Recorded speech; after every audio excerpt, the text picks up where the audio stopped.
ज़्यादा देर हायल नहीं रवांगा, रुकावट नहीं बनांगा क्योंकि वक्त बहुत घट है। तो जनाबे शेख साहब मेरे को बड़ियां फरमाइशां आ रही ने, तो मैं तुहाडी क्योंकि मैं फिर भी इन्हां दे सामने पेश होना है, तो इन्हां मेरे सामने कोई नहीं बयान देना। सिर्फ 1.5 मिनट तो ज़्यादा नहीं। एक बाऊ 40 साल तो बाद वतन वापस आया ते टांगे वाले अड्डे ते आके टांगे नूं कहंदा कि सीट रखी मेरी चाचा, मैं भी पिंड जाना है। सीट रखी मेरी चाचा, मैं भी पिंड जाना है। किहड़े वेले दस चाचा किन्ने बजे जाना है? ते बाऊ नूं कहंदा कि गल किहड़े पिंड दी तू बाऊ पिया करना है? बाऊ तेनों मैं हुण किहड़े पिंड खड़ना है? पिंड दीयां रौनकां रुस गईयां बाऊ जी, दिलां दीयां खुशियां भी खुस गईयां बाऊ जी।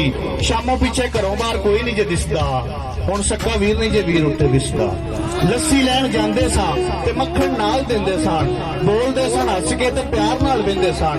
बाऊ हुण चिड्डी भी नहीं कामा अगे पांदे हो, शामों पिछे खुली थावें मंजे भी नहीं डांदे हो। पिंड साडे बाऊ हुण मेला भी नहीं लगदा, जंज आउणी होवे कोई केला भी नहीं लगदा।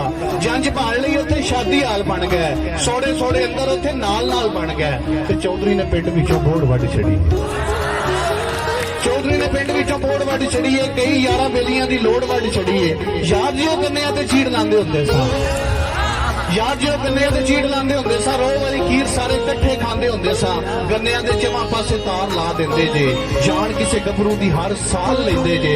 मर जाए मरीज भावें डॉक्टर नहीं पुछदे, जिन्ना भी कोई भन्ने बूआ राती ने जे उठदे। ते ढा के चुबारे लोकां मल छत लए ने, इन्हां मल्लां पिछे साख साखां हत्थों गए ने। ते राहियां नूं ते डाकू हुण चिट्टे दिन लुटदे, बाऊ जी मुसीबतां विच बंब नित छुटदे। ते चरखे दा पहिया बाल गलियां च रेड़दे, चरखे दा पहिया बाल गलियां च रेड़दे।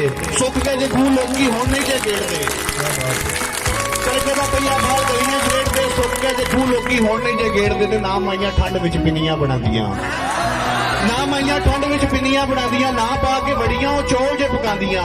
उच्चियां दे बाल सारे शहर पढ़ने पै गए, पिंड दे स्कूलां दी ते कम्मी शुदे रह गए। पिंड दे स्कूलां दी ते कम्मी शुदे रह गए। बाल गोली पिल्ला गुल्ली डंडा वेखो भुल गए, खल खान डंगर लोकी वड्डा वेखो भुल गए। ते जट्टां हुण टोकियां ते ला लईयां मोटरां, साइकलां दी थां मल्ली आण के स्कूटरां।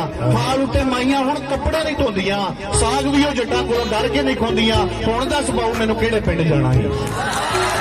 हुण दस बाऊ मैनूं किहड़े पिंड जाना है? किहड़ी गल्लों अखियां च समा गवाना है? बहुत मेहरबानी, बहुत शुक्रिया। बिला तखीर मैं जनाब गुजारिश करांगा शाह दिल शम्स साहब अगे अहमदाबाद तो तशरीफ ले आए ने।